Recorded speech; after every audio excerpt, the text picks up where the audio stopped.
Brad, people question the defense a little bit. Is it really good against the pass, or is it not? And I think today maybe kind of proved something. I don't know what we proved. What I do know is the kids played hard, and that was a really good offense. We knew we were going against. We knew they could make some explosive plays. You saw it on the first drive of the game, and then that one right before the half. But on the most part, I thought we did a nice job of limiting those explosive plays, and we talked about trying to create some momentum plays ourselves. And again, I just thought the kids played really hard. Obviously, again, wasn't perfect, but we know games aren't going to be perfect. But if you play with discipline and you play together and you lean on your technique and the coaching, a lot of times it's going to turn out in your favor. And we were really blessed today to get that. I'm sorry. No. Was there a point this year where you realized I've got a really good defense?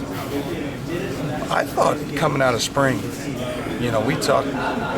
thought coming out of spring we had a chance to be a good defense, and it was just a chance. And it's like any, when you develop a recruit, when you see the potential, but it's whether they actualize that potential. And you could see the potential in this defense. You could see it in that D-line. You could see the talent in the secondary and the speed. And it was once they built that confidence in themselves that, okay, we can do this, it really took shape. And I'm just so proud. I mean, as a coach, you can't be any prouder than this group and the way they perform and the way they battled. And a lot of guys will put their head down on that play right before half, and they didn't. They went into halftime and said, fellas, it's no big deal. They were good. They weren't down. There were no daubers down.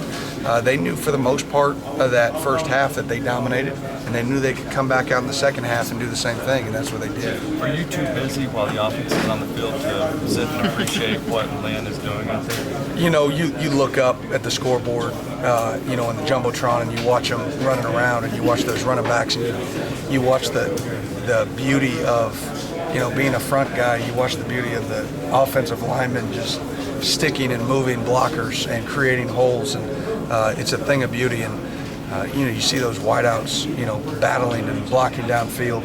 So I think it's sort of the definition of this team is that, when everybody thought this team was out or down and out or they couldn't do, they just looked at each other and said, okay, fellas, we're going to do this for each other. And when that happened, coming out of that first bye week, things flipped. And just really proud of these guys. How much y'all done doing that so far this year? I think we knew we were going to need to get some pressure from those interior guys, and they've really stepped up.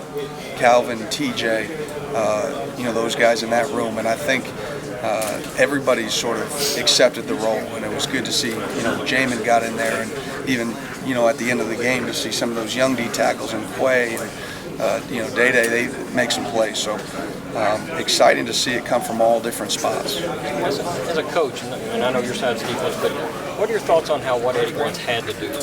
Set it for Terry, throw it away, set it for Sawyer, throw it away. I'm going to say that first part. Your impressions of any coach who has to do what Eddie Grant's had to do in terms of throwing away game plan, throwing away another game? I mean, Eddie is one of my mentors in the coaching profession, and not just because of how good of a coach he is, but how good of a person he is. And he's always even keel, and he understands, okay, I'm not going to get too high and too low, and he'll make the necessary adjustments. And I knew the minute, Coach, asked if I wanted to be the defensive coordinator here, with Eddie on the offensive side of the ball, that I was in a good spot.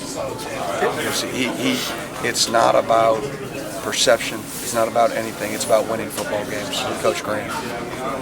As a defensive coordinator who tried to stop something like this, if the other side ran 45 plays and 43 of them were runs, would you think you'd be able to stop it? And what does that say about Lynn that, when they know it's coming, they can't get him to the ground? It's a challenge. And the offense, you talk about Coach Grant and, what he does is the way he's been able to manipulate, the box structure to create some of those open gaps. And then Lynn's toughness to break a tackle, because a lot of that is, hey, listen, you're going to have everything blocked up but one guy, and you're going to put that one unblocked guy on the ball carrier, and the ball carrier's got to make a miss. And we've had backs and Lynn that have been able to make that guy's miss, and it's been really productive for us. You said the guys in the secondary, you said at one point during the season we were talking about their play, you said these guys have to step up at some point and be guys. Like, you can't just wait around for them to develop forever. But to your credit, look at what you all have done over the last 2 months in their defensive backfield. Can you talk about how Cedric Dorff played? Brandon Eccles has been excellent. Yusef Porker looks like he's going to be a superstar someday with the way he played. Can you just talk about the development of that secondary? Yeah, I mean, Coach Klink, Coach Hood, those two do an unbelievable job in the back end, and spend hours making sure the secondary knows where they need to be and what their responsibility is and what their technique. The communication from where we started this season till the end has been remarkable, and we were calling out plays and alignments, and when you talk and communicate like that, it gives you a chance to go make a play. And like on the pick, Ced and JG both knew what was coming, and Ced made a great play, being wet out there, kind of just went through his fingers, but JG in the overlap made a heck of a pick, and they're confident, they're triggering, they're making tackles. It's been fun to watch, and it's going to be really fun to watch going forward. Louisville had the reputation as a big play team, and they got a couple, but you had to have known they were going to get a couple.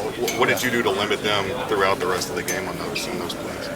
You know what? I think it came down to the kids. I think the coaching staff, I'm really proud of the coaches. They poured into this game plan and made sure that the guys knew, whatever tips and tendencies we had, but the kids just had to execute and make corrections after that first drive. And really after that first drive, I thought they really settled in and played well. There was the one, obviously, the speed option, right before the half.